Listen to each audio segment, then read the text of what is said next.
This is Paul Turner, the Immigration Barrister at Imperium Chambers.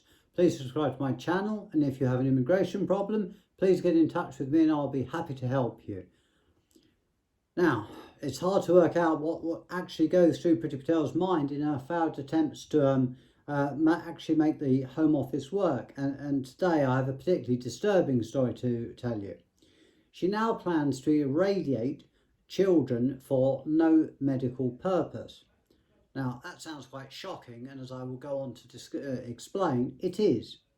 It follows on from, of course, some of her more crazier plans. She originally wanted to, and who knows if she still does, secretly or not, want to hang people, not necessarily migrants, but criminals, even if they are found later to have been innocent. According to her, that doesn't make any difference, and that probably gives you an insight into her mind. Then we have the licence to kill policy, whereby Border Force staff would not be held accountable if people were drowned due to Border Force officials in trying to force migrants back to France, cause the boat to capsize and people were to be drowned or injured. Nor does she seem particularly bothered about them drowning, as long as they don't get to the UK alive.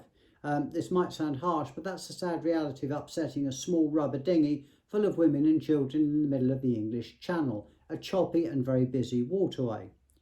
Then we have, which is oddly reminiscent of 1930s Germany, where she locked up migrants based on their age, race, nationality in camps that were plainly unfit for human habitation, in breach of the suggestions from Public Health England.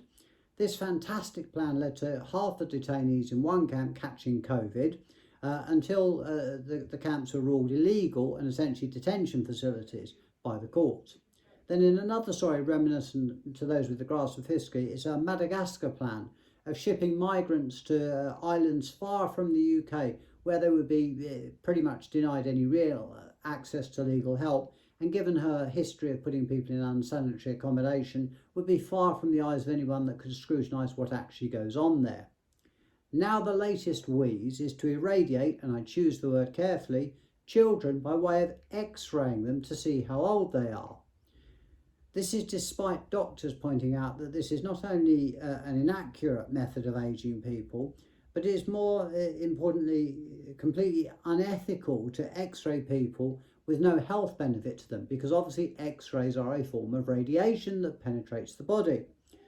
What next? Measuring the size of migrants to see if they are fit enough to live in her brave new Brexit Britain. I mean, that was an idea that the Germans also pursued. They seemed to think that the size of the brain meant something, or the size of the head meant something. I mean, given her ideas, it's perhaps not unfeasible.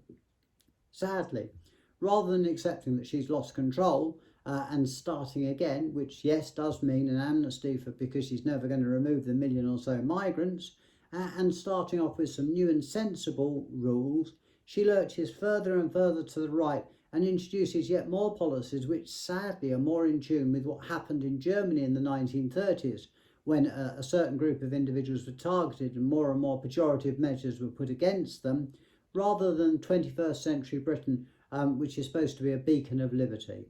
I'm sorry to report this sad story, but there it is.